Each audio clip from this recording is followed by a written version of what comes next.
I'm the one and only Mr.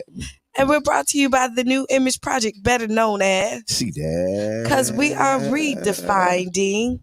Well, cool. Because smart. It's the new gangster. Baby. If you don't know, now you know. Yes. Well, I am a little hoarse this morning. A little bit? You don't say. I'm drinking orange juice and not coffee. Yes. I'm not even feeling your vibe right now. I'm not even feeling it right now. I'm just not feeling it right now. Good morning, I said. Yeah, you sound all raspy. It sound like the lady used to smoke the cigarettes. The black lady. You know what I'm talking about? Okay. I got the little raspy voice. So what was the day? I mean, what was this weekend? Oh, you know what? My weekend was filled. Well, so technically it started on Thursday. Let me say that. The FAMU alumni. Yeah. You know you ain't no rattler. Is somebody calling? Don't you worry about that. Don't try to change the subject. Now tell me about them rattlers. So they had the alumni ceremony here this weekend, starting on Thursday. Ending on Sunday. They were in Tampa. To get outside or we so outside? The young people was outside. Okay. So on Saturday they had a festival in the park in Tampa, which was really, really nice. They had live music, vendors, people just kind of chilled out there.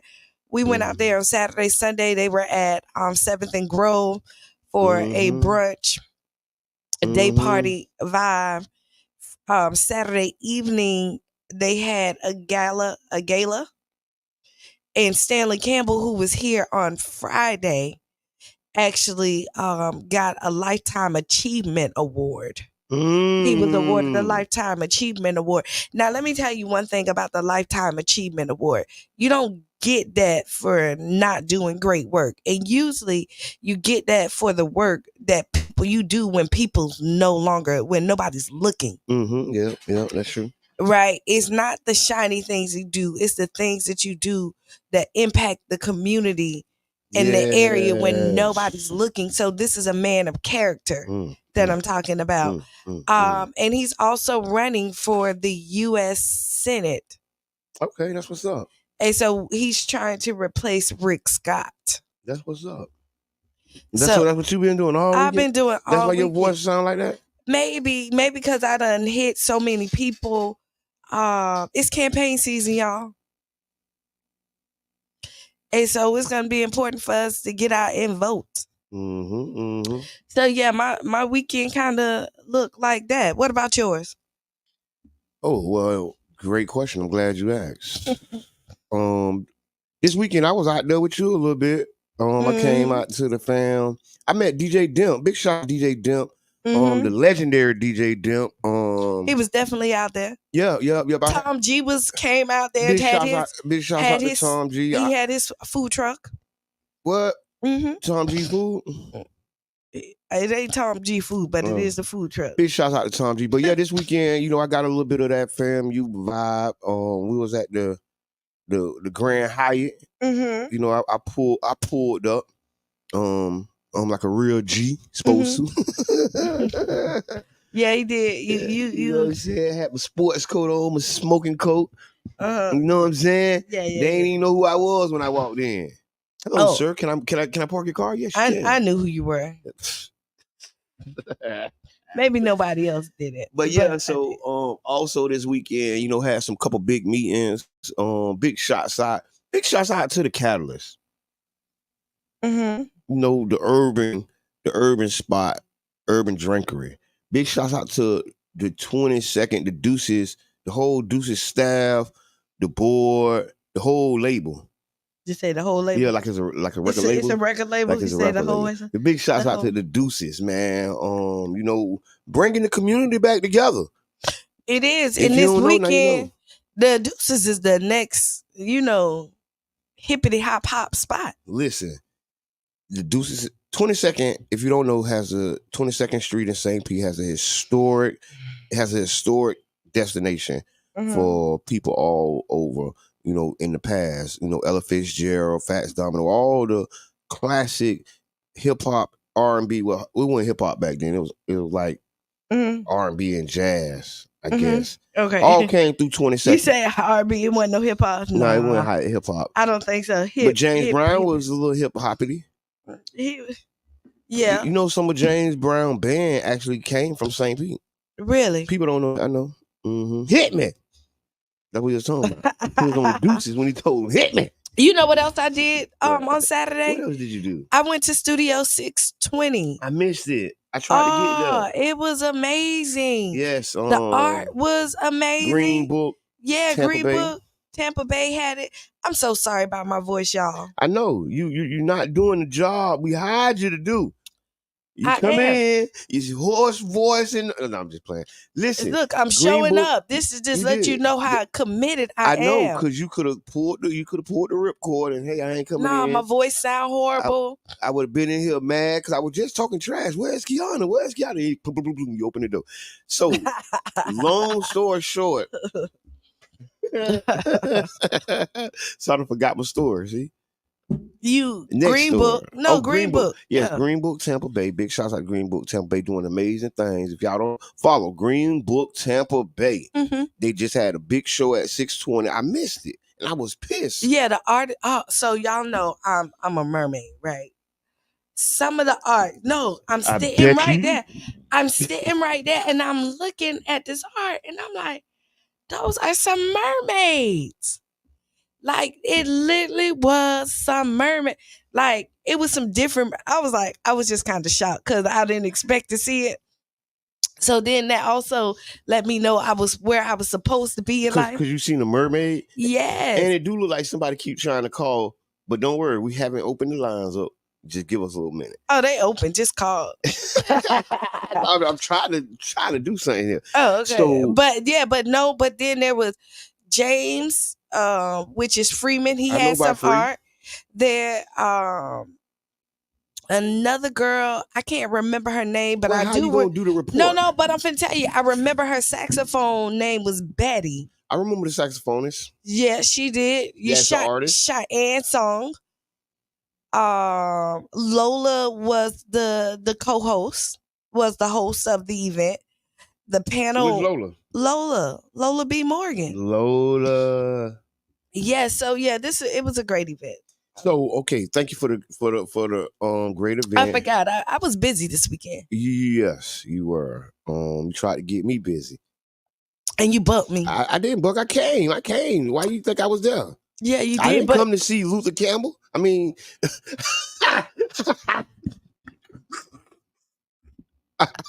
no, I ain't come for that. I came because my dog told me to come. So okay, next story. Every year the Enoch Davis Center has a Juneteenth celebration. Okay. This year, big shouts out to everybody who put the Juneteenth celebration at Enoch. I went there. It was an amazing event. You know, you had elected officials, city staff, community members.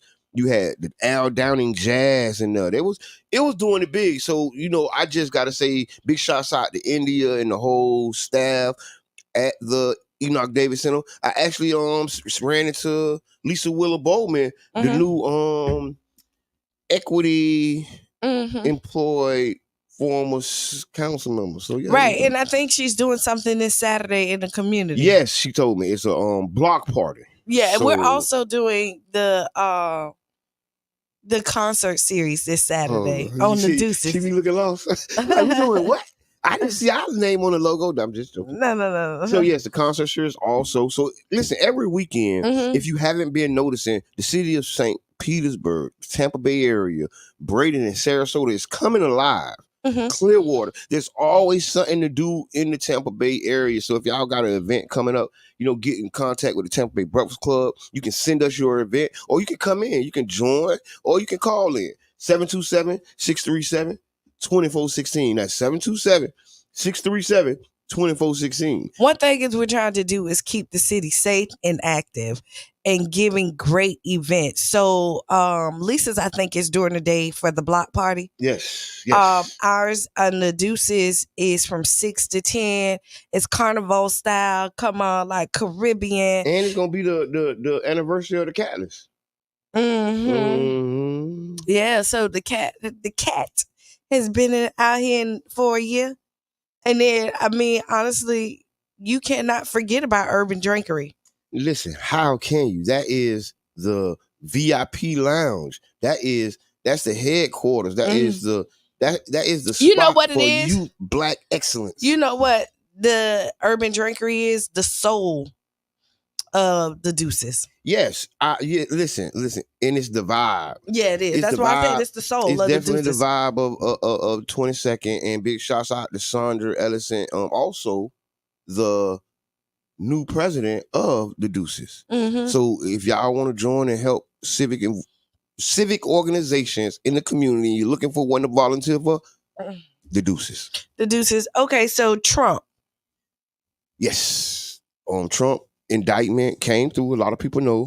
34 counts? 30 something. I think it's 34 or 36. 30, one of them. 30 something counts. They were found guilty. The jury came back with a unanimous guilty verdict. And, a lot of people thought it was going to be World War III. I didn't think it was going to be World War III. But I will tell you this. I was shocked when he was convicted. Like, I really didn't think he was. You didn't think he was guilty? I didn't say that. So what you thought? I didn't think they was going to convict him. Oh, why not? Did you? So, okay, good question. I knew the American way would be upheld. So I knew that because Brother John made a post, what do you think about the verdict? And I was like, I think it's the American way. You get what I'm saying? And what I mean by that is you can have a white man have 30 counts and charges against him and raise 30 something. He raised $35 million. He raised $1 million for every count they put on him. $35 million. And that's a demonstration of white privilege. Whether you are right with it, whether you're okay with it, if you say it doesn't exist, if you say it's not real, let the conviction would have been of Obama. Oh, he wouldn't have been able to run for president. The whole Democratic Party would have turned their back on him. Oh, they would have. They would have. Soon as he did what? Excommunicated everything. But in this story, because we've seen them people get convicted for less, or get even for way less, way less, or have some human errors in their life. It's just accusations. Black people whole career will crumble for accusations. No convictions. Their whole career would be on the line just for somebody saying they did something or could have did something, or just to accuse them of. And not to mention a conviction, and then they broke the records. They have never made or raised this much money ever in politics. What are they getting this money from? What are these people getting this money from? They say there's small donations, $25 to $40. So, and this is what I want to say. For people who feel like when local elections and your person or whatever is running, and that little $20 you got wasn't worth nothing, or that $40 you don't want to donate, you just want to give $1,000. No. You don't even have to give that much. Listen, the $5 work. The man raised the most money ever between $20 and $40 donations. These was not billionaires sending him money. People just gave him what they got. And that's how you got to build. And so I like that a lot. I really respect that part of what the former President Trump has been able to do. He's been able to get his people behind him in a way that makes the Republican Party and people who are against him still have to stand next to him. They can if the people wasn't behind Trump, they would turn their back on him like night and day. Right. But they can't. Know why? Because the people are for him. And since he got the people for him, he almost can shoot somebody in Central and get away with it. Not only does he have the people, he has the money backing him as well. No, the people are the money. Right, but you know how people have people but no money? No, but the people, when the people give you money. But see, he has the people, or he's motivating people, because people have people and they don't have no money. So why we're saying this, when you believe in something, put some dollars behind it. It could be $1, $2, $3, $4, $5. $20, like Jabbar said, because when you're doing elections, it takes money to run against other candidates to get the information out there. They cannot do this by themselves. What we have going on a lot of times, especially with locals, right? I'm really talking about local elections and, the local candidates. We have an abundance of people want to do it for the cheap, right? They want to try to do as much as they can with as little as possible. Right. And a lot of times you get those results. Yeah. So that's why the people have to step up so people don't have to be El Cheapo. You can pay people and you can have a quality staff, and then you have your volunteers. You know what happened what happened? Is that a lot of politicians or people who, especially on the local level, right? When they get in like city council, stuff like that, they come in because they saw a problem and they wanted to fix it. Right. I'm finna say, not all, we don't subscribe to all, but it's coming from not all, but coming from a place of sincerity. Some. And what happens is they don't know how to ask for the money and don't feel comfortable with asking people. I hear what you're talking about, because that is a problem. For the money. For the people who just watching, we were just talking about Trump conviction and how he turned it into a rallying point for his people to donate and support the campaign. Not only his campaign, but the Republican Party. They made more money than ever after the 30-something count of conviction. So what we translating it back to is the local movement and how local candidates need that type of unwavering support. Right. But what happens is, they don't know how to ask for the money, and two, they're not comfortable, because what happened is, on the local aspect of it, they don't want people thinking that they're just coming for money, but they need money. They not only do they need your support about a vote, but they need some coins as well, so they can run against the people who have money. And then when you get the coins, you gotta properly distribute the funds. So because what happened is it's strategizing, right? Every brochure, every yard sign, every t-shirt has to be paid for. A campaign manager needs to be paid for. A strategist needs to be paid for. I'm getting it. This is all staff. Organizers. Now there's a lot of volunteers, and you also need volunteers. Volunteer coordinators. Right. We need a lot of volunteers who, and all we ask is, when you volunteer, give us 100% of the time that you can do while you're there. Yes. And what I tell people this all the time when we're talking about local elections. And so a lot of times people make a lot out of a little bit. And you stretch it, but once you get to there, what that becomes now is the recipe. Now the recipe is make a lot out of a little bit and stretch it. And you have a lot of times, because I was talking about Gillum campaign. One of the things that I noticed on Gillum campaign, like they had millions of dollars left in the campaign coffers before the end of the race, that they didn't spend, that they didn't get out. It was only 30,000 votes. If you put the millions of dollars versus how many votes you can get per dollar, they probably could have won if they would have went balls to the wall, right? But the problem is this intimidation, and now we 5-6 years in with another guy, DeSantis, and rightfully or wrongfully so, he won, or they did whatever they did. But the effort, you can't leave it on the field. You can't try to, I want to donate to this nonprofit, so we're going to save a couple $1,000. We're going to help pay this person. No, put it in the streets. Put the money Don't be afraid. Empty the bank account. What are you saving it for? If this is your campaign, because you can give it to this, there's strategies. And that's what I'm saying. The strategy I'm talking about is put it on the wood, man. Stop playing with the money. Put the money on the wood, make those hires, right? Get those regionals, get those deeply embedded community citizens, hire those influencers. There's so many things you can do with those dollars. And you know what? Politics is so different now, right? You just need to be creative. Don't creatively cut the check. Yeah. Be creative and cut the check. Because I'm saying this because I'm around candidates, I watch candidates, I be with candidates, I show candidates, and all. And one of the biggest problems I see, they don't want to cut the check. they be so tight-wadded. And it'd be like, okay, I hear you and I get it, but I'm telling you, you got to put that money in the road. And I'm going to tell you, if you want it to be ran professionally, you got to put the money in the road.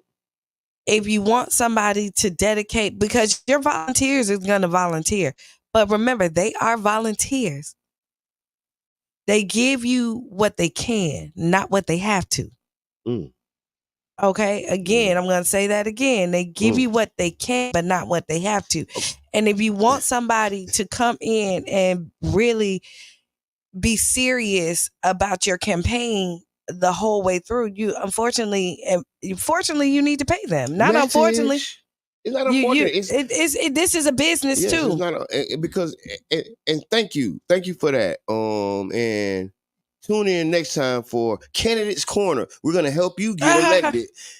No, I mean, you'll see when the money when you have people with staff and they're going, because your staff is gonna work for you.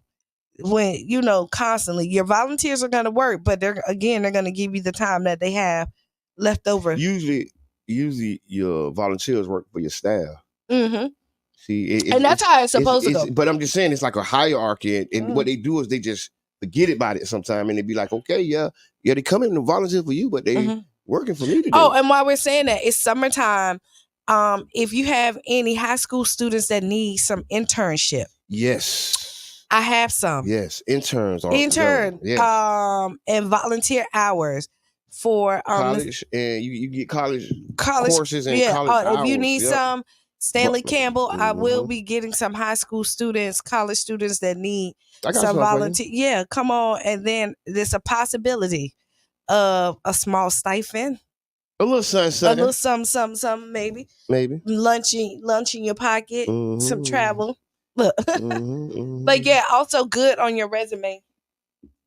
Hey. Yep. It's about that time. It's almost there. Okay, I want to say big shouts out to Renee Edwards too as well for I think they had the crab cook-off this weekend. Yes. I couldn't make it, but I heard it was amazing. I had got the back signal. They flew the back signal and said, hey, bye, where you at? Boy, I could have sworn you was going to be here. I was at another event, Asala. Big shouts out to the Asala Awards that went down. And the Freedom Schools, right? If you don't know what a Freedom School is, it's going to be happening at the Woodson. And it's amazing because they're going to teach middle school and high schoolers the things they're not teaching in school no more.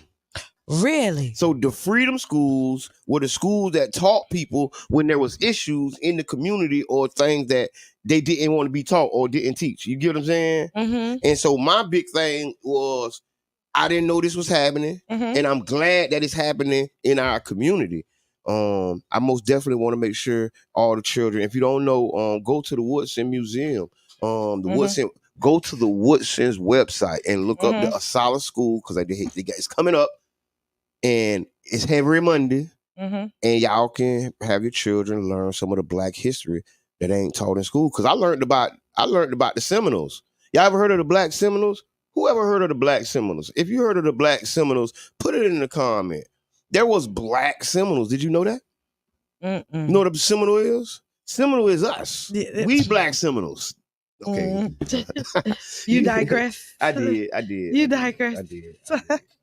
But yeah, big shouts out to, I just want to speak for this whole weekend. Yeah, this was our wipe down, because we this, you know what, this month is gonna be bananas. Father's Day, Juneteenth.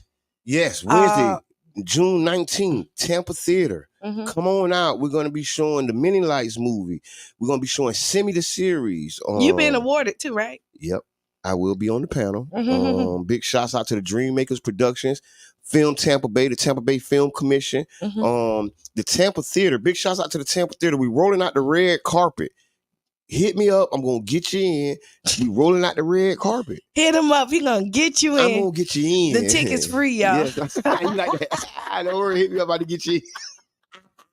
I'm going to put your name on the list. If you want your free ticket, Mr. Edmund, he going to put you on the VIP list. I'm going to put you in your so people. You can walk down the red carpet. No, seriously. Listen, and if you have any children, any kids, any family members that are into film, tell them to come on out. You know what I'm saying? We're gonna cover their eyes when the sun they ain't supposed to see. Cover your eyes. Y'all remember that though? I remember that. And then you like this. Like, what is you? Why is you even playing that mess? Talk about cover my eyes. Cover your eyes, and then you're like this. Why you even put that junk on the TV? You know, you watching the movie because you're trying to have family night with the kids, and then but you want to watch what you want to watch, and then something come on, you forget that it's a scene or it's a new movie, and you don't know what the scene is, and then as soon as it come, you be like, cover your eyes. So I got a memory of this. I'm a filmmaker, right? Okay, go ahead. I love movies. I'm a filmmaker. So as a kid, guess what movie my mama told me to put my hands over my eyes? What? They was watching Penitentiary. Have you ever seen Penitentiary? No. It is a blaxploitation film from like the early 70s. Never seen it. It's hilarious. I'm talking about it's drop dead, but it's very serious. And I'm like, why are y'all even watching this? Because it was hilarious. Wait, cover my eyes. Y'all shouldn't even be watching this mess. Cover my eyes. Y'all need to cut it off.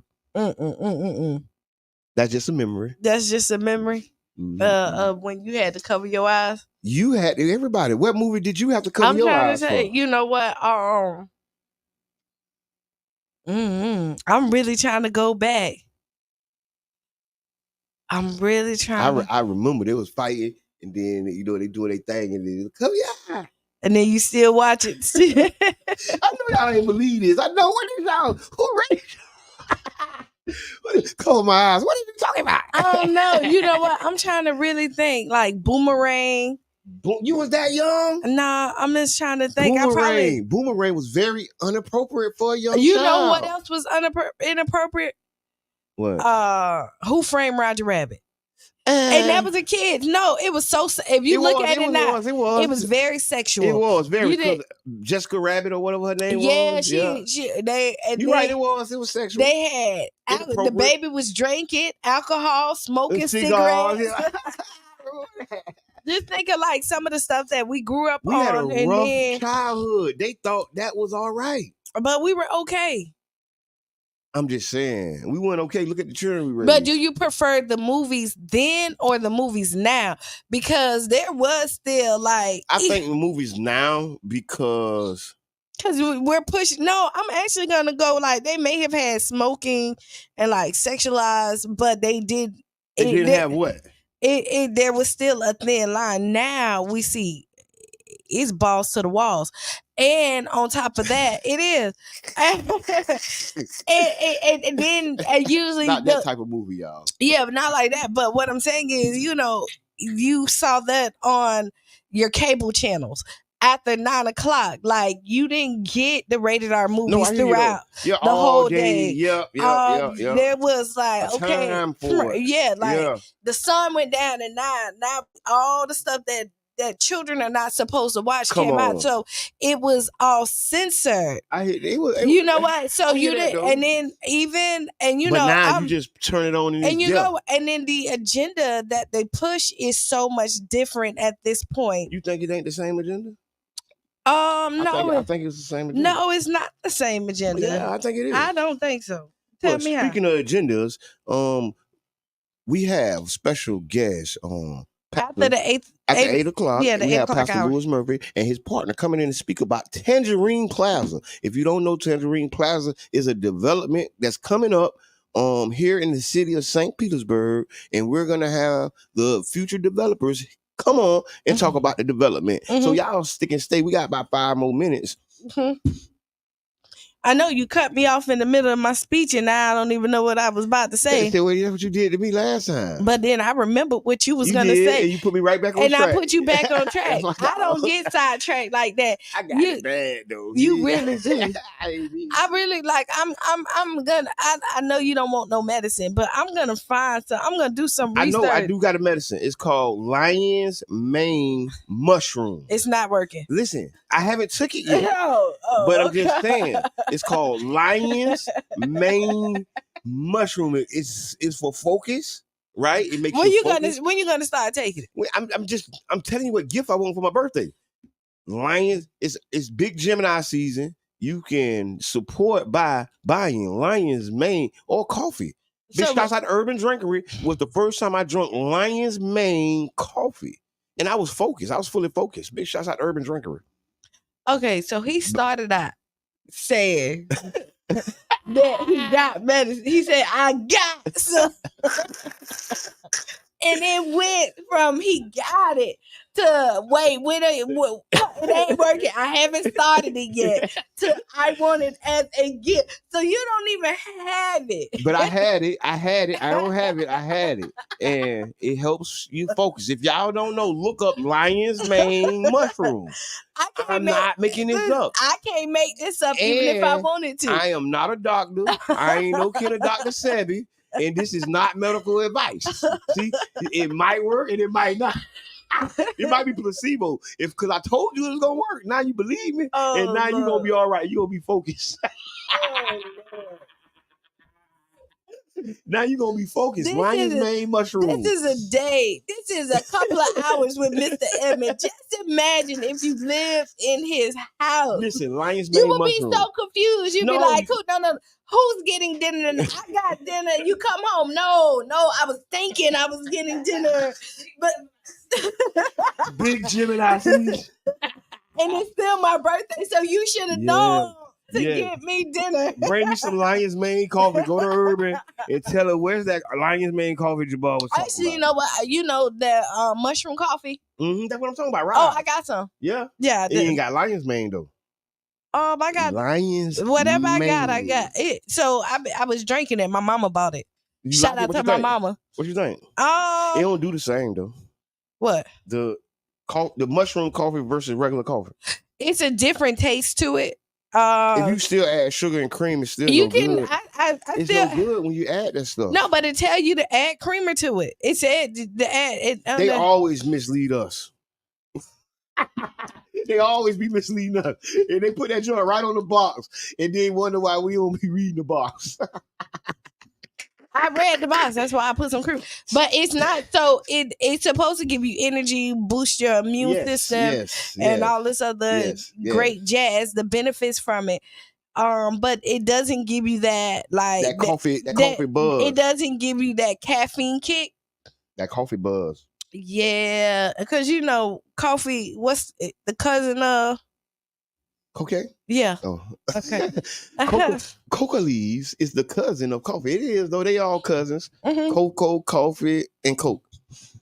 Cocoa, coffee, and coke. Yes, they grow in the same in the terrain. Same poppy seeds? No, there's the same terrain. The terrain. I said terrain. That's why they on the same family tree. I just really thought of something, but I'm gonna leave it alone because I was thinking, who decided? You know what?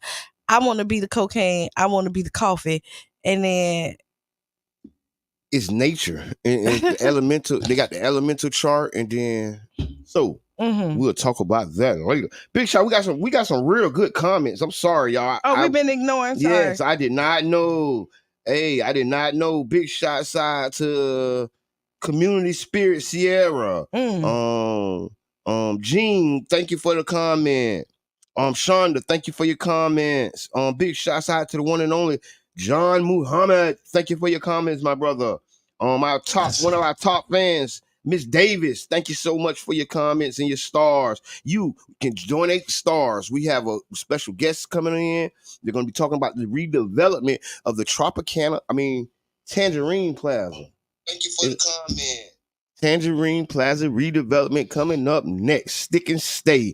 Right now we got, for those who are on the radio, we got Democracy Now! And for those who are watching on Facebook, YouTube, and all other social sites, look, stick and stay. We got a video for you, and we'll be back at 7 minutes after the hour. Hello, I'm Gabe Ortiz, and this is WEDU Arts Plus.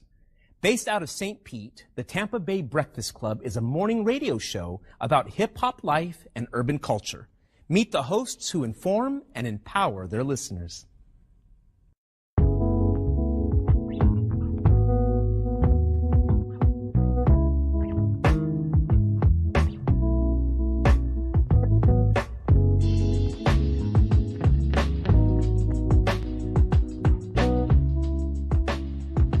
I'm Jabbar Edmond. I go by Mr. Edmond.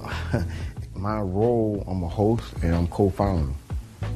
My name is Brother John Muhammad, your Brother John, yourbrotherjohn.com. And my role on the Tampa Bay Breakfast Club is host or co-host. I just go by Kiana. Sometimes you may hear the guys call me Q. I may say Q just depending on my personality that day. And I'm the female of the crew.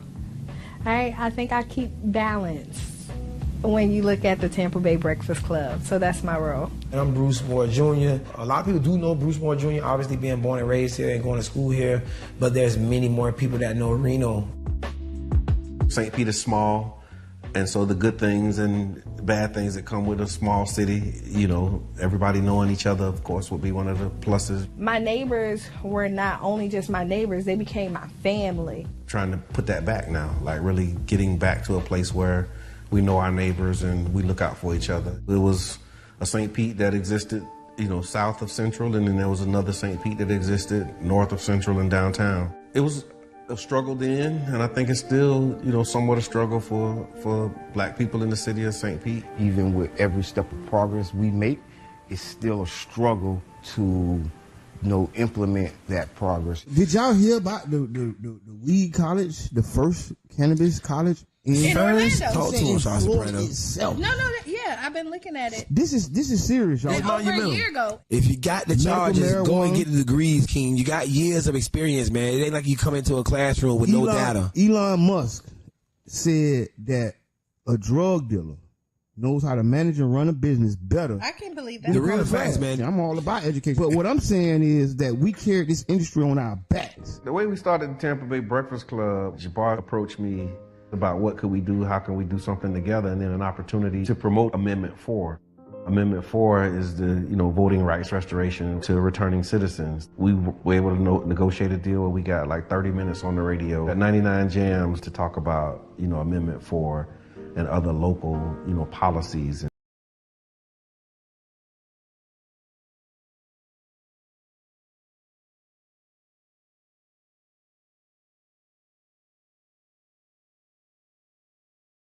To returning citizens. We were able to negotiate a deal where we got like 30 minutes on the radio at 99 Jams to talk about, you know, Amendment 4 and other local, you know, policies and politics. Enjoyed it, so we started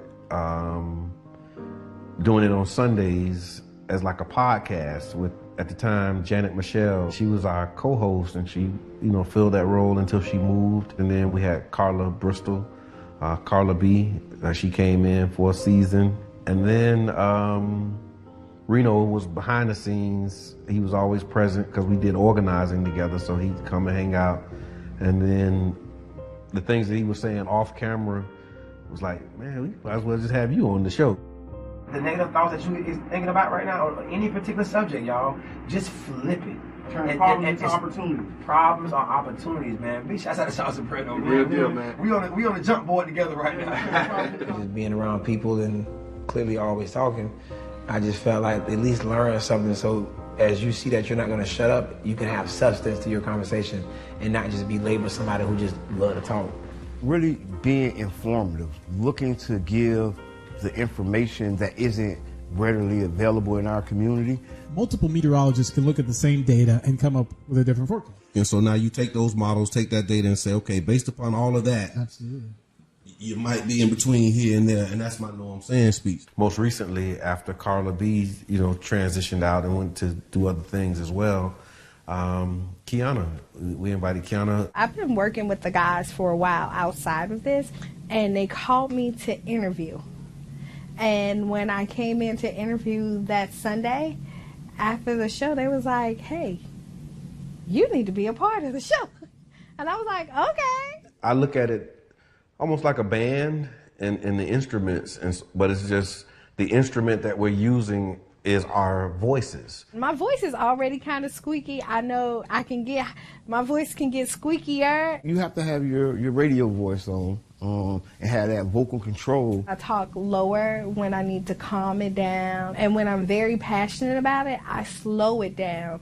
And because I want you to understand what I'm saying. What's good for the geese is good for the gander. So if you keep it secrets, just know that she can too. Okay, hey, see, that's why you need it on the Tampa Bay Breakfast Club. You feel? Because you gonna even things out. You know what I'm saying? I was just joking. You know what I'm saying? We just understand power, you know, and in terms of people's attention, you know, because it costs. People's attention costs. That's why it's called pay attention. We want to present local information right up there with, you know, the trending topics. One thing that's a common denominator with all of us is that we're all passionate about our people. For me, what you take from me is that I'm real and I'm passionate about the growth of our people. The overall goal, I would say, is to have a more informed community around electoral politics, around health, around equity. It's about the mission of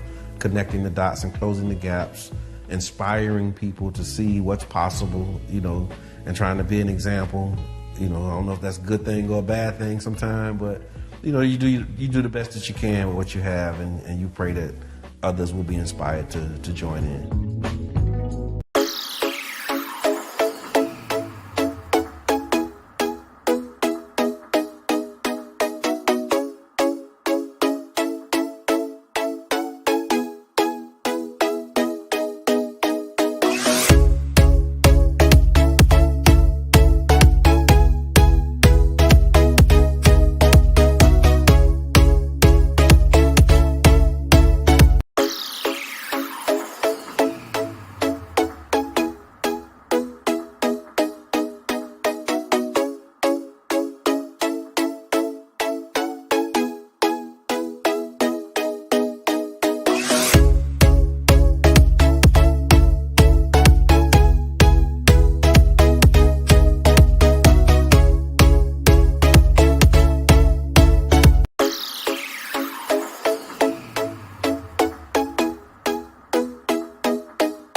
We are back.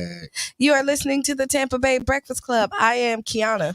And I am the one and only Mr. Edmund. And we're brought to you by the New Image Project, better known as... See, Dad. Because we are redefining... what's cool. Because smart... it's the new gangster. Baby. And if you don't know, now you know. Hey, my voice sounds a little bit better. Yeah, because you ain't been yelling. I don't think I was yelling earlier either. You was yelling this weekend. You know... We have some special guests that have joined us for the second hour of today's show. But I'm gonna let y'all introduce yourselves. I'm Louis Murphy, pastor of Mount Zion Progressive Missionary Baptist Church. Pull the mic up. Yeah. And put your head so you can see. Okay. Thank you. Quarterback. Good morning. I'm Corey Binger and CEO for Binger Financial Services. Okay, yes. And so we here today, we're going to get right into it. We're here to talk about the redevelopment of Tangerine Plaza. People don't know that's the plaza where the Walmart used to be, or Sweet Bay. Yep. Right, on 22nd, and really revitalizing the whole 22nd. We kind of talked about 22nd, right, and the Renaissance area that we in, because it is like a Renaissance going on. But yeah, so tell us more about the development and tell us what y'all looking for in the community. Well, great. Well, thank you again for having us, Brother Jabbar.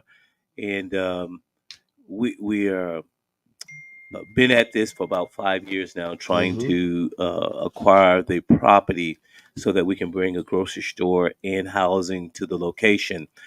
Just for a little historical background, I was a part of the redevelopment of that site some years ago when there was crack houses there. Myself, Senator Rousseau, Larry Newsom, we were the ones that stimulated that whole development and brought in a cash and carry grocery store, which really thrived very well. It was very successful.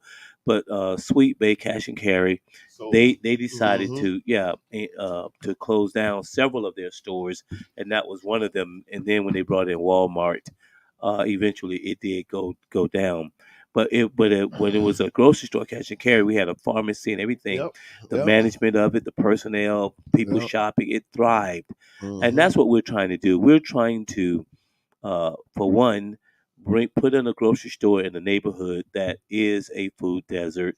But more importantly, we're trying to create an economic engine on both bookends of the Deuces.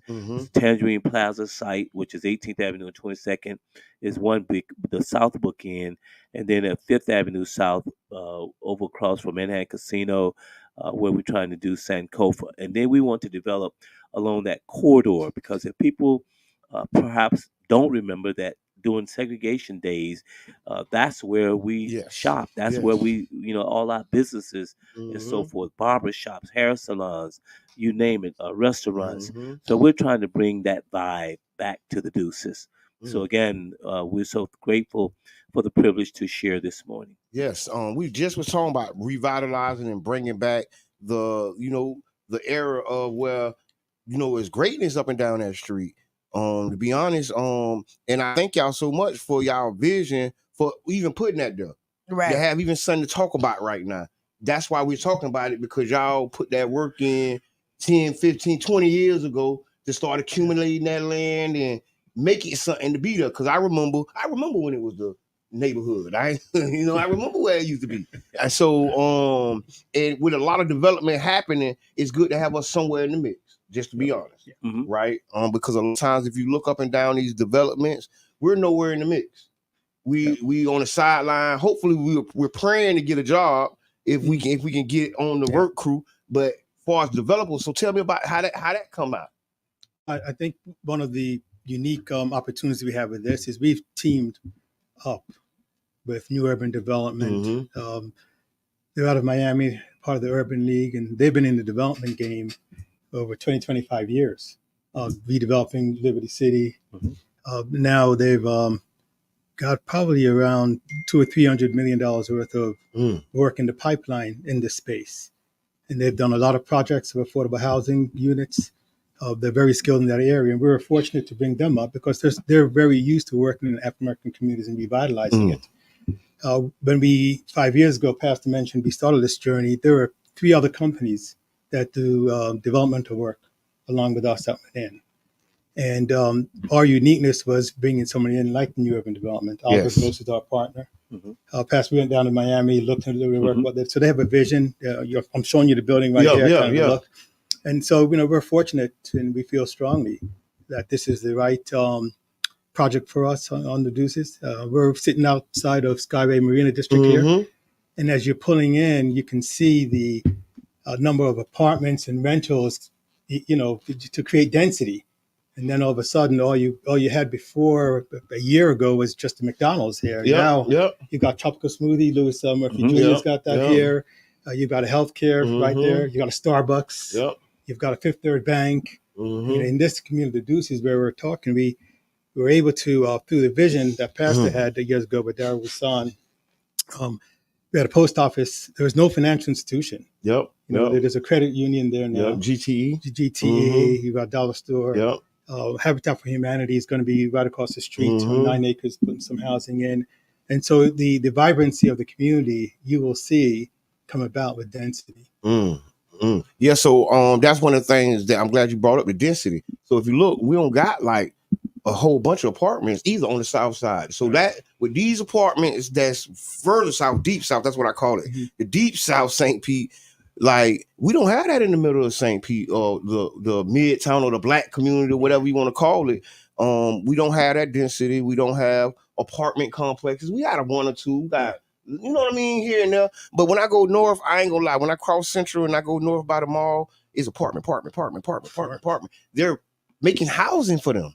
They're making it able for them to be housed. And when you come to our part of the community, it's like just a single family house, maybe a duplex. You got like Citrus Grove, you got Jordan Park. And if you think about the history, we've been a part of us putting apartments in our community. We've been a part of putting housing because, just the outside forces ain't doing it. Well, so I definitely want to salute y'all for that. Yeah, and I want to make sure the audience realizes it's called a mixed use project. Development, okay. And the other part of it is the grocery store. And I'll pass to talk about division of the Black Farmers Association, healthy food. So it's not just housing, but it's also how do you create healthy foods in a grocery store, minimum 10,000 square feet. The Walmart was 40-something thousand square foot box. That's a big store. And we've seen historically when you get that big, the institutional companies can just close it. Yes. So this model is a little bit different. that we're trying to, attract is somebody that maybe has a grocery experience now, wants to get larger, or somebody that's already in the space but works in neighborhoods like this to bring those kind of healthy foods, but not eliminate the corner stores out of there now. Yeah. Well, one of the things, we are consumers like everyone else is, and we spend money probably more than most. We like to spend money, but the problem is we don't spend money with us like we need to, like we should. Again, at one time we didn't have no choice. We had to spend money with each other because they wouldn't let us spend money nowhere else. But that's fine. What needs to happen now, though, is we need to change that and go back to the days when we were supporting our businesses. You mentioned Tropical Smoothie here and all this redevelopment on 34th Street, US 19. Again, my son, he opened a Tropical Smoothie, but he's looking forward to putting a Tropical Smoothie on the Deuces and other businesses. We have to believe in ourselves. We have to patronize each other. We have to lift each other up. And I know that we can do that. I know that we will do that. We've been in the trenches now for some time. I mean, I really thank God that I've been called to be a part of redeveloping South St. Pete for probably 25, 30 years. And not only just through businesses and so forth, but people, pouring into people. That's our greatest commodity, is to pour into people, teaching them how to fish. And let me just say that I know that we have folk out there that want to utilize this site to give away food, free food, and that's a good thing. We do it at the church as well. Every week we give away food, but it's better to teach a person how to fish instead of always giving them a fish. And that particular location, the people don't understand the vision that we have for redeveloping our community, creating an economic engine. I took probably 25 or 30 people to North Carolina to American Underground Tobacco plant. That used to be a place where they manufactured cigarettes. But when cancer became big, they changed that whole thing, and now it's an economic engine. Businesses where business incubators and so forth. 25 or so of our folks from our community got on a plane and flew to North Carolina, and we had a chance to see what it could really be like. That's what I envision. That's what I see for us. Watson Haynes, the late Watson Haynes, introduced me to Oliver Gross, who is our business partner, who have built several apartment complexes in Mount Zion. They have revitalized Liberty City, one of my old towns when I was living in Miami. And I'm grateful because I didn't realize Oliver Gross and we were both at Florida A&M University together. We were both on campus. Now, Oliver always been an entrepreneur. He was a little different entrepreneur on campus. Yeah. And we'll just slide that way and leave it like that. But now he's a legitimate entrepreneur, and most of everybody that works for him look like us. And these guys they're working to become millionaires. And so we shouldn't have a problem with lifting each other up, and then when we get lifted up, let's reach back and bring others along. That's right. So this is vital. This is vital for revitalizing and uplifting our community, helping each other. And you just got to have the right heart. You got to love your people. I don't know. I love our people. I do. I don't dislike nobody else, but I love our people. And you gotta love your house more. Yeah. Like it ain't saying that you don't love nobody else, but your house have a special place in your heart because it's your house. Yeah. So your people you can relate to, and there's nothing wrong with that. Yeah. Hey, and so okay. And I am up. Like don't worry, I heard you see, we ain't paying people no attention. No, we're not. But listen, so I really want to talk about this. So out of the last years that y'all been working on this and doing this, what have been some of the highlights and some of the challenges y'all face? Well, time. Time is we've December of 2019 was when the RFP went out. And we went to work right away on it, and we had another administration the Kreisman administration. Yep, the Kreisman administration. And the original vision that was put forward was you couldn't touch the commercial space. That's the grocery store, the 40,000 plus. So we had to design something with around the grocery that. Store. Okay. It was like 50-50. Yeah. And then for 2 years, we were trying to get a final agreement with them. Now, but the community didn't know at the time the city has not missed a check from Walmart.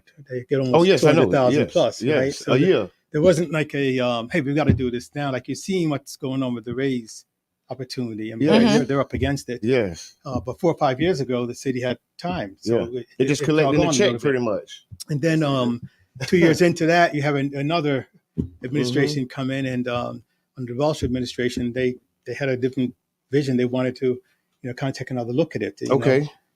And it became more of a housing, because affordable housing became such a big issue.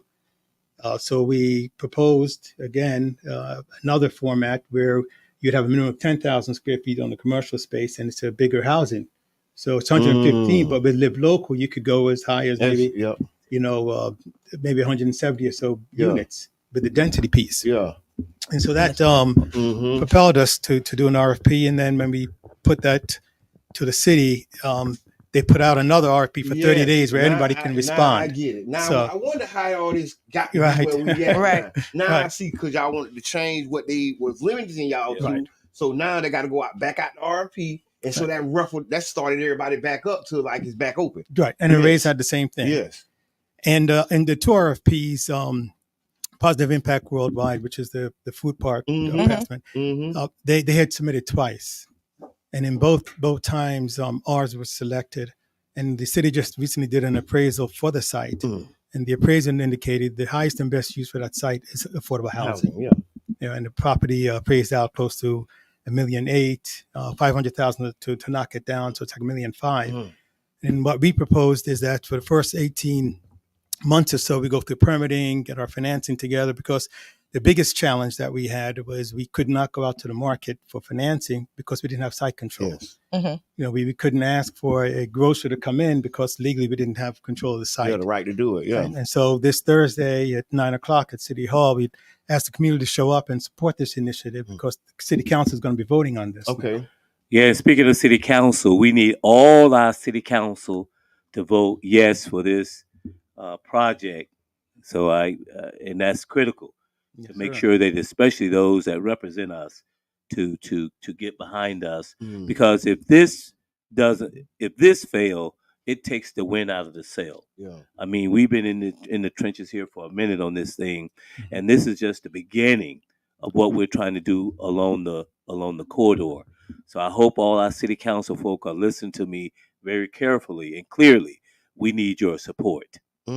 So the dorm trip, because I went on that trip to dorm, and I did get to see. Oh, you did? Okay, Jabbar. Why you just sitting there? I remember too. And then it was some inspiring, because it was, a lot of people don't know because y'all didn't go, but a lot of people, it was a black family that owned a whole strip mall. And then we went to their strip mall. That's what we ate at. And it was like, hey, we renting that out to a farmer, whoever was doing fast food in the parking lot. They done built and I'm like, wow, it's big. And we are a small black city, but we like Durham too. We got the rich black history. We got almost everything. We got the strip like the Bray Boys. That's what they reminded me of. They reminded me of the Bray Boys. Because they got that's exactly Listen, the couple reminded me of Mr. and Miss It's like, golly, they're everywhere. You know what? You said something about like black people supporting black businesses and stuff like that. And I will say, we do support like every black business. We see black people there. But what we need is stop shortchanging black businesses. Let's say that, because you don't see any black businesses where there's not us there. We support us. You're right, but what we do is think that every black business we need to get a discount on. We don't want to pay full price Look more. Out for your boy. Right. And so you'll go somewhere else and you don't ask them for that same discount. You're going to pay them whatever they ask for. So do that for our community too, because we have just as qualified services that we're offering, and it's typically coming from love. I like that. I like that. And you're touching on the vision that Pastor had. This is generational. This is not just a a project that's going to last for 5 or 10 years. But it's a project that's going to impact generation after generation after generation. It'll be the largest density project on the Deuces. Yeah, and you know, and we're we're getting, well, I'm getting a little old. I'm getting up there, and and one of the things, Watson Haynes was so dear to me, and I know Watson was eager to get these things done. I don't know if he knew that his time was getting short or whatever, but he was adamant. Look, I want to, especially the Sankofa project. I want to see this thing get done. Again, that's going to be housing, townhouses and commercial space. But as my sister's saying, that we gotta support the businesses and pay what they're asking. Right. Pay. Don't be. Everybody want the hookup. I understand that, but at the same time, these are entrepreneurs. They have their expenses and so forth. We need to support them. We don't go into the stores at the mall and on Central and Beach Drive and start negotiating. No, you gonna pay what's that on the menu? They'll look at you crazy if you have. No, you know what? That's where, man, you can take $5 off of that. Come on. Hey, parking is $10. But listen, that's how they work here. Yeah, take $5 off. Man, I know you said 4 crabs, but you could throw 2 more in there. Come on, man. I ain't good for 6. I'm not good for 6. I'm just saying we don't want to nickel and dime ourselves when you look at it. And, especially when your friends and family are doing something, like you think that like when they do events or do stuff that you should get the free. Yeah, because that's my people. They're my people. But that's why you should pay us. That's why you should. I have this saying, if you given me a service for free and then I'm going to pay for it, I'm going to pay you. I'm not going to go and pay somebody else for it. And a lot of times, like your nieces, your aunties, your cousins, your sisters will do your hair for free. And then you'll go somewhere else and pay somebody to get that same style. And you don't understand how disrespectful that is for somebody who poured in you and for you not to pour back in them. And it's taking money out of the community. So we got to put back in the community. That's why I like this project. I like what I like what y'all doing. And the plans for 22nd. I definitely am a full supporter of the Sankofa project. If people don't know, that is going to be a townhouse development on the other side of 22nd, not the 18th side that we're talking about this Thursday, but the future is Sankofa. And you can tell me some more about where that's at and where it stands? Yeah. Well, right now we're Sankofa is separate from Tangerine Plaza as far as its development. Yes. Thursday, Nancy. But I'm on that board and part of the original ones that been working on that project. We're hoping that the city is going to come back and offer us the property and help with the financing of it. So it's kind of at a little stalemate right now because, again, the whole concept behind Sankofa, the African bird, where his feet is going forward, his head is looking back. You go forward and you reach back and help those that you left behind and bring them up. But what we want to do there in the Sankofa project is to provide townhouses that affordable that people can buy. The commercial space, we want to be able to offer those that space, and the rent and stuff that they pay, it goes into a coffer so that we can have funding to help pay for other businesses. Somewhat of a little different from the concept from Durham when we went to the America Underground. But we know that it's hard to get a business started. So we want to be able to have funding available to help people start their businesses, but also to have people that perhaps have jobs, like you say, maybe school teachers, maybe bus drivers or nurses or whomever, to make those townhouses affordable. Because right now it's absolutely ridiculous what the prices is I know to purchase about that. a home. Yes. I mean, in our community, it's good that the prices are going up, but it's going up so high that it's pricing people out of the market. You have that market professional people who's making that $45,000 to $75,000 a year. Right. That's not enough because we did here in Pinellas County to be a single person to live a decent life, comfortable, you have to make like 94,000. Right. Call the 100. Call the 100. Yes, round it up to the top. Right, just go. Yeah, a single person. This means that ain't mean 40 out of the family. Just a single person to live comfortable here. So those are the facts, though. You know, so when you're looking at it, we have the teachers that again can't afford to go into police officers. The police don't live here. Right. No, they stay out. They stay out. They can't but they can't afford it, but because they don't qualify for low income housing. And so there's no services for them. You might not even get a first time home buyer program because you make too much money unless you get a police or a teacher first time program. Oh, we got a caller calling in. Caller, how you doing? We're talking about the Tangerine redevelopment. Who we are. Who we talking to? So let's talk about it. You got your brother John. Okay. Hey, brother John. What's happening, brother John? What's good, everybody? John. Councilman. So I just wanted to call in. I couldn't be there this morning, but I'm tuned in, and you know, sometimes you got to go in the bathroom at work to be able to watch it. But I just wanted to really just comment on what you're talking about and thank, you know, the Tampa Bay Breakfast Club, of course, for always making sure that the community is informed about these things that are going on. And then also wanted to thank Pastor Murphy, Roy Binga for their consistent service to our community. And really just reaffirm, man, like, you know, with Sankofa Project, you know, a lot of people may not be familiar with, you know, some of the work that we did and our contribution to that. But, you know, the New Deal for St. Pete and a lot of the grassroots organizing that we did, you know, really paved the way for that space to even be available. But, you know, another story for another time. And so, you know, we've always been supportive of the project, you know, just from start to finish, because, again, like, we advocated to you know, take that land out of the hands of, you know, some people in the community who were just banking it and holding it.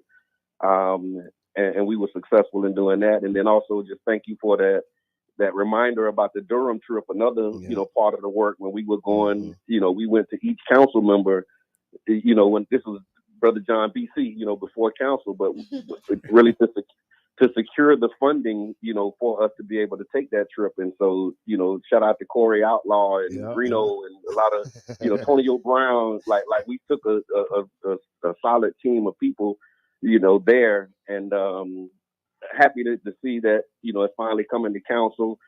But I just want to say last thing, and then I'll get up off of it.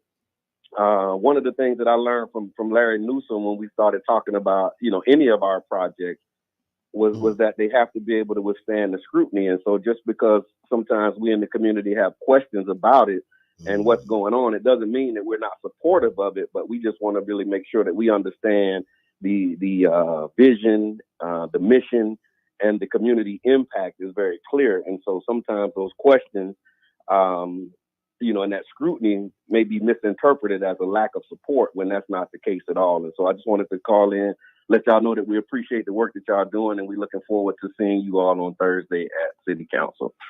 Thank you. Thank you so very much, Councilman. And thank you for your service, my brother. I really appreciate all that you do. Thank you. Yes. He touched on a couple things that but one of the things that I wanted to touch on is just being intentional about what we're doing. Knowing that, like, we're writing our futures right now, and if we want to write a new 100-unit complex mixed unit into our future, we need to write it. And there's somebody actually writing it right now. So some of us got to co-sign it, and we got to write it and ask our local electeds to, like, hey, y'all got to support this and support it how you support other things. And not only this, but Sankofa and the people in the middle, the people doing stuff around the corner, because oftentimes our community is looking like it's looking right now is because we didn't get the support. Nice. And now when you see it looking better, y'all don't know them people getting support. That's really They're getting the support to make it look better. But when we wanted to do it, we don't get that support. You get what I mean? This is a CRA target area. Redevelopment, We were talking with the city, just 2 points. We visited with each city council member, and we've heard from a couple of them that this is one of the most restrictive agreements they've seen. Ever. So the city has done. They don't their even due write diligence. this like this. Yeah, and we kind of talked about. Oh, go ahead. Sorry, I didn't mean to cut you off. Go ahead. No, and Pastor mentioned Sankofa. It's the city in their CRA partnerships have given as much as anything from 500,000 to 9 million. $9 million to projects outside of the blighted area. So and didn't make as many restrictions. Yes. Yeah, and in this proposal, it just happened across the road. I mean, we just look at. Go ahead. No, so because you know I like go on my little soapbox. and to Brother Muhammad, a councilman, there's a saying in politics: all politics is local. And at the end of the day, we need 5 votes. We need 5 of those city council people to say yes to the project with the mayor's sponsorship. The mayor is sponsoring it. City administration is in favor of it, and now we really need the community to help support and show up on Thursday morning to say, yes, we want this in our community. Let me chime in and say real quick that so many times we vote against our own interests. And I want to be clear about that. We have 1 or 2 council people that really are not with us on this. And we said we support those people, and they're not with what we're trying to get done. So just be, hopefully you all are going to pay attention to this, and if you can, be there, and to just to show your support, but and then also just talk to your council folk. Hey, why aren't you with this program? And again, we Mount Zion and so many other organizations, we feed people every week, just like they are doing. Let me just say it, Positive Impact is doing, but that is not what we want at that corner.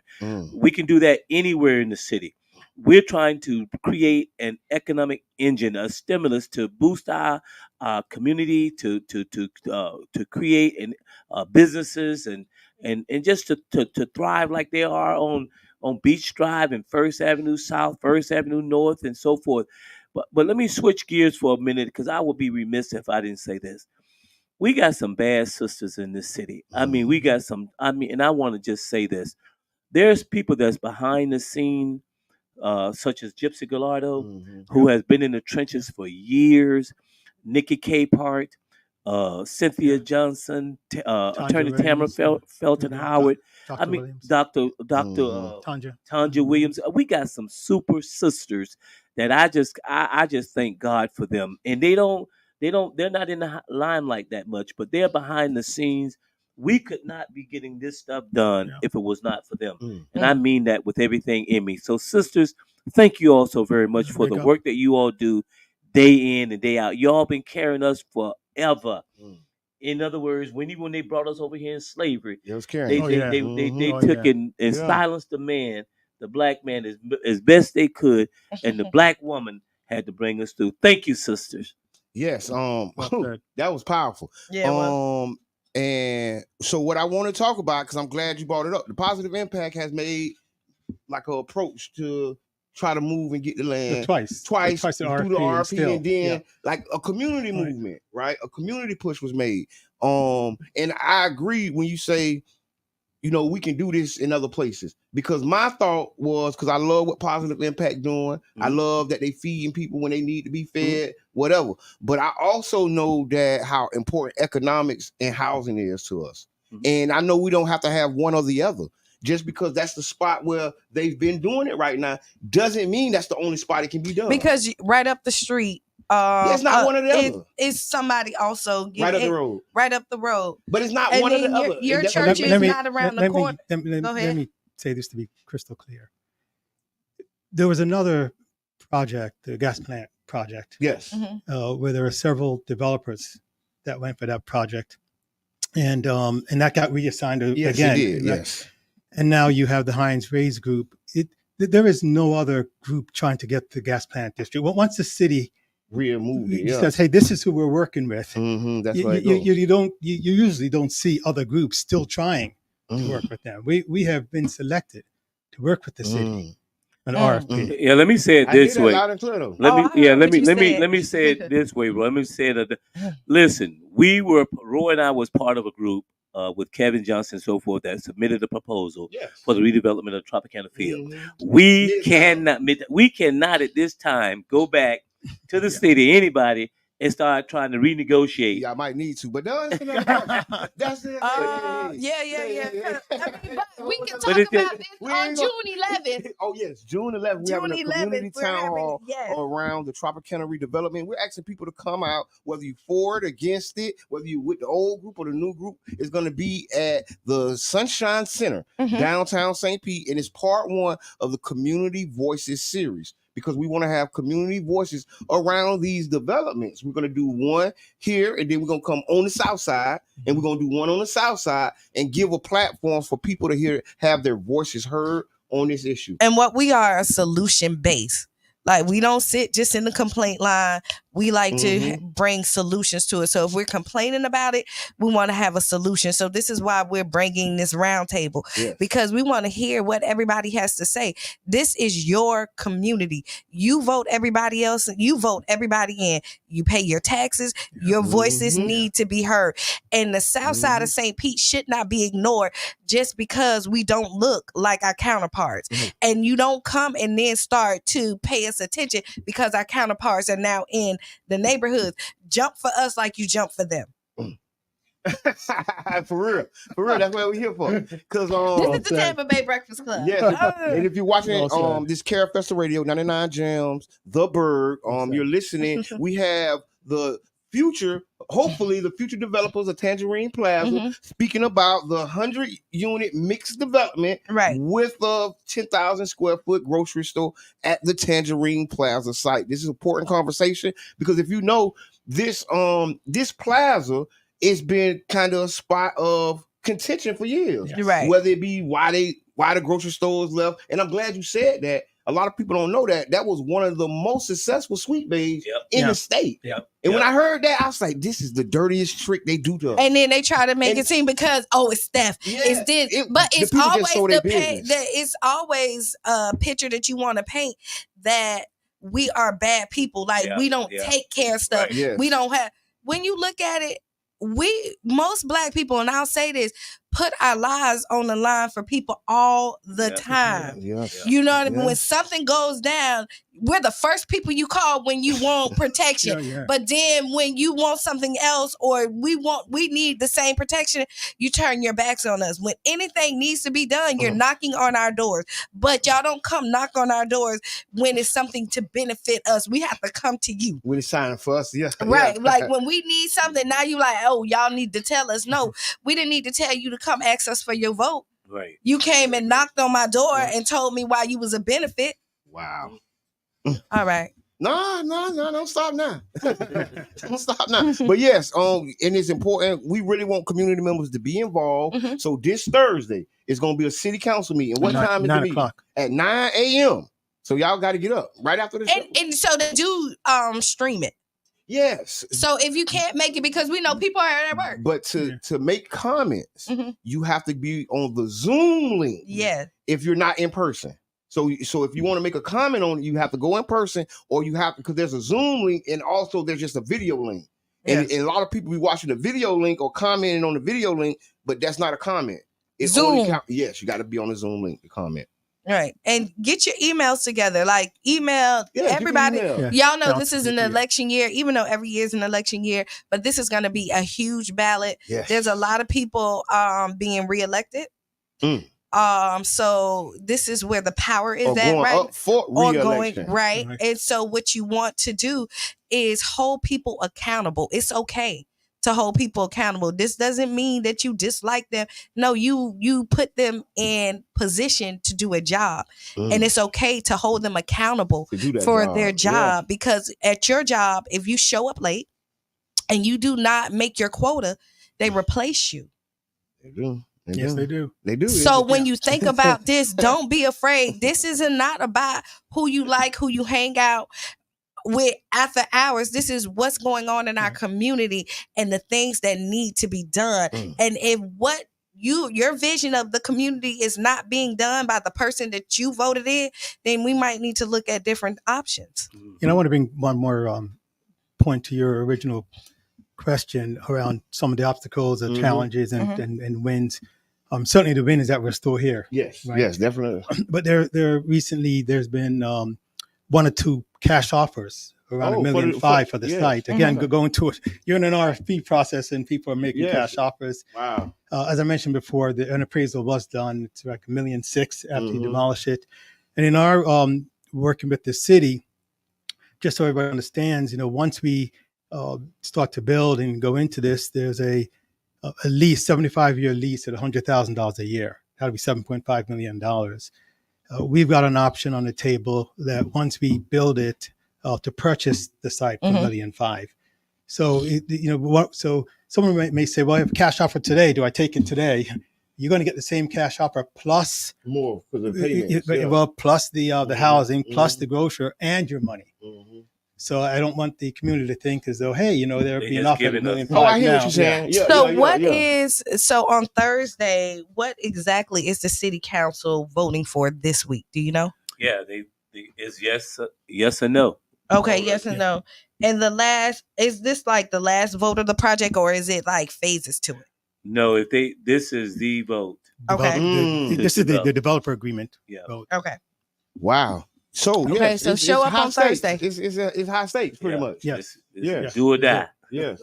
And so and one of the things that I like about it, right, is because we always talk about people doing stuff for us, right? And when it's us doing it for us, it's supposed to be special and it's supposed to mean something. And one of the things that I like about it, that's why I came to the press conference, because I was like, in my mind, man, we got to stand behind this. It's different decisions that can be made throughout the whole process, but let's stand behind this, because you don't.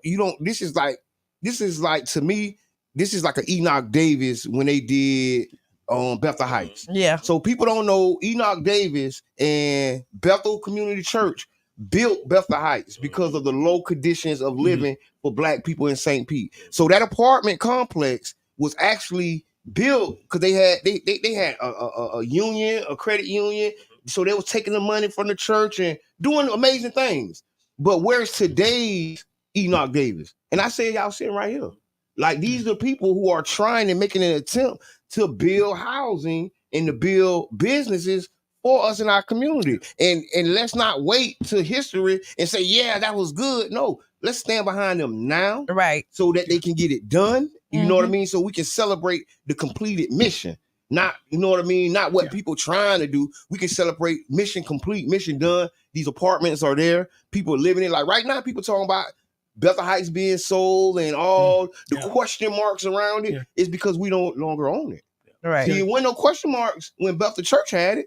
Y'all knew it was. Y'all knew what it was. Right. And so this is one of those type of things that's happening right now in real time for us. So just asking y'all to pay attention. Yeah, and I think just to shout out again to James Corbett from the city has been instrumental working with us. Mayor Welch has been supportive. Very supportive. Yeah. So and we're very appreciative of that. That this mayor, he has come in and shown his support, and his administrative team, James Corbett especially. We just thank all of them for what they've been doing. But now we need to get the city council to vote yes. On this. Let's vote yes. Project. Let's vote yes. So this Thursday, at 9 a.m. Downtown St. Petersburg City Hall. And this will be on the agenda. So y'all going so I already know it's be serious because they're going to go back and forth. Have any council members like explicit like, no, I'm not for this? Have anybody came out and just was like, no? Well, yeah, there's been two people that have expressed no. And we hope that we've convinced at least one of them, Ed Montaneri. We're hoping that we've convinced him. But Gina Driscoll has been a hard no, and we're not sure why that's such a hard no from her. But there have been some real positive chairwoman Deborah San figures. We definitely want to thank those that have been very positive and supportive. And certainly Councilwoman Deborah. And that's what it's supposed to be. You can bring them a good project. You answer the questions, and then you can see where it's a positive impact. And then yes, it should be an easy check. Yeah, you would just ask why have they expressed no? But I think you said you don't know quite why that no is a no right now. And Brother John Muhammad has supported us as well. He has some questions, and rightfully so. You know, he has a duty, responsibility as an elected official to ask the hard questions, and we've provided him the answers, and we think that he will support us as well. And I want to just add one thing, because Pastor's being humble, but usually in these types of developments, when you get into these $40, $50 million projects, the developers are from out of town and they come in, do their thing, take the money, and they go. Yeah. But we live in this community. And this vision didn't just start 5 years ago. I think to your point, over 2 decades in the struggle. In fact, the vision of Mount Zion is to bring about an effective change within a 2-mile radius of the church and beyond. I'm dead serious about our people. Education is critical. Social services is critical, as well as spiritual. Yeah. Anybody that knows me know that I'm very, very committed to what I do. It's a calling on my life. When we serve our community, you see the hurt. I mean, when doing the funeral of the young kid, the 11-year-old Amir. I mean, that's heartbreaking. Yep. And when we see our people, I don't know, we've gotten quite far away from being that community, that family oriented, where we would neighbors would look out for you. You had to respect your elders. You had to speak and all. I just wish we could bring some of that back, where we really care for one another. There's a lot of single mothers out here that's raising their children.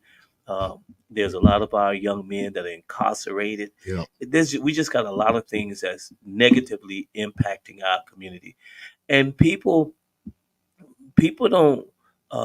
They want to know how much you really care. They want to know, do you really care for them? That's right. Are you concerned about their welfare? And that's once I'm done. I mean that once I close my eyes and go home to be with the Lord, I hope that the work that I've tried to do will truly speak for itself. That's critical for me, that we can change our community. We can education. We're looking at building on our campus probably a $25 million family life center. First of all, to have 0 to 5, because that's where we really struggling at the babies. To make sure that the babies get a good start. Early learning. They just opened a school too, Melissa, the Coopers. They did from I think it's kindergarten to 3rd grade or something like that they're doing, to make sure that they're getting the fundamentals. Your brain's growing. Listen, education. That education is so important in the early years. I have a 2-year-old granddaughter too. This girl she know all of her ABCs. Yeah, you can learn. She teach you. She counts. She knows her name. But some of the mothers are under such stress. They can't do it. Yeah. You know what I'm saying? That they really, it's hard. Because they're trying to figure out life, trying to figure out how they're going to pay their rent, how they're going to put food on the table. I mean, on and on, till a lot of that anger and frustration comes out, towards the children. So, and I know I'm telling the truth because we have a school. Yeah, it's the truth. The children come to the school and they're not ready to learn. They're not, and it goes back down to the foundation, and we really have to, because single mothers get frustrated when they're doing, but then we have to also pour into our fathers, the black men in there, and let them know the importance of family. That take the weight off the woman, right? And because you hear it out there, like, oh no. We give them that out, like you're not supposed to be in a monogamous relationship and you're supposed to spread out and do all this, and you need to pour into your family.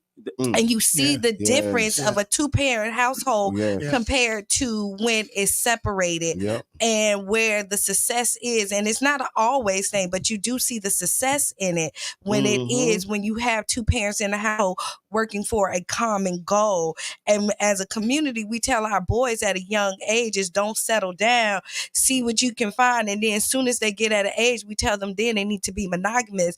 But we have fed them all of this for so long. How do they switch that light off? Listen, no, sister, you own it. I mean, I'm ready to preach because no, seriously, because it's generational curses that we ain't even looking at. We doing some stuff today. I'm like, what in the world are we doing?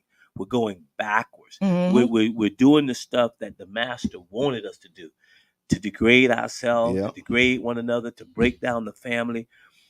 I worked hard. I grew up in where my father was an alcoholic, and they fought like cats and dogs, and they divorced and so forth.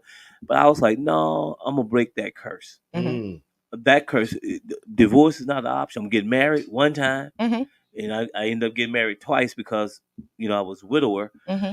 But no, divorce is not an option. I'm gonna be right here. I'm gonna raise these two children, and you can see the difference. You can see the difference when someone is raised by two parents.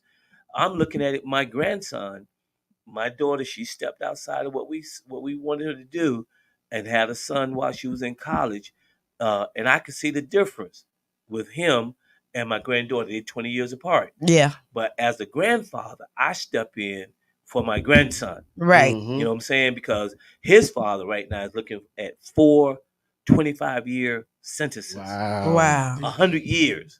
You know what I'm saying? And I don't talk about it too much because I know he feel bad that, okay, well, why my daddy wasn't with me? You know what I'm saying? He's never been in his life. Yeah. But again, granddaddy and uncle been there. And I'm saying this stuff is real, it's critical. You gotta break these generational curses. Have to. Yes. And so I have a son and a daughter. They both know how important family is, how important marriage is. We listen to the enemy. We got one enemy. That's Satan himself. I don't care what nobody say. Satan is real. The devil is real. And he hears your prayers as well. Yes. Like you think, no, he does. Because you think that, you sit up there and pray, and he knows your weaknesses. He know what make you tick. And when you're on something great, his job is to pull you back in and then make you feel like you're not on the right path. And so you really... And what he doing, sis, is he taking you out of your purpose. Yes. I know this ain't a spiritual or religious show. Oh, this is an everything type of show. We do it all. What I'm saying this is a gumbo pot. It's nothing off the table. Throw a little this in there, throw a little that. Well, spice it up. I'm just saying that the enemy wants to get us out of our purpose, and therefore, what we see in the day. The way we call the things that we say to each other, how the music, just the degradation. Like, people, what are you doing? We got some. When I shout out to our queens, I meant that. We got some queens. Yeah. We got some kings, and we cannot go down. We got to raise ourselves up. We come from kings and queens. I don't care what nobody say. No, they ain't nobody like us. It ain't nobody. You know what? We got like 2 minutes in, right? And then we gotta go. But I want to say, when you say we come, I know we are. You say we come from kings and queens, and when you look at it, most kingdoms people love you. Yes. There's only a few that hate. Do not focus on that few. Preach, girl. That do not like you, who do not, because once you start to focus on them, then you think everybody is a part of them. Focus on the people that love you, that support you. You cannot worry about the confused fans. Right. All right? Haters are confused fans. You cannot, because it's just a small group. Don't give them the power. Right. So are the seeds, There we go. Okay, final thoughts. I just want to thank y'all for coming. Great show. This weekend, just like last weekend, we have a housing counseling meeting. We're trying to help people stay in their homes through knowledge and information. We want to help people fix their homes, but a lot of people don't know. So we've been doing neighborhood home solutions every Saturday at 10 a.m. We have a homeowners class where you will get paid for attendance. You'll get a $50 gift card. So come on out this Saturday at Neighborhood Home Solutions, 1600 MLK Street South, St. Pete. That's 10 a.m. at 1600 MLK Street South. All homeowners come get your $50 gift card for free. Jabbar, I just want to thank you, man, for being in the trenches. Ever since I've known you, thank you. You've been in the trenches. You don't say very much as far as trying to get all out there in the front, but you be definitely in the trenches. Sis, it's good to see you again. Girl, I'm proud of you. I'm glad that you're doing well. Thank you all for having us. Yes. Yeah, thank you for the platform. You're welcome. Okay, so this weekend, he say, she say, we talk about everything. Welcome back. We're back. And then we have the summer concert series, Juneteenth, 15th. Hold on one second. I'm gonna pull this up. Grandmaster D will be on the Deuces. It's another free event. We're gonna be talking about all the great stuff that's coming up. Stay tuned for Sister Hughes. Lose your shoes and shout all around the house. This has been the Tampa Bay Breakfast Club. I am Kiana. And I'm the one and only Mr. Edmond. And we are out.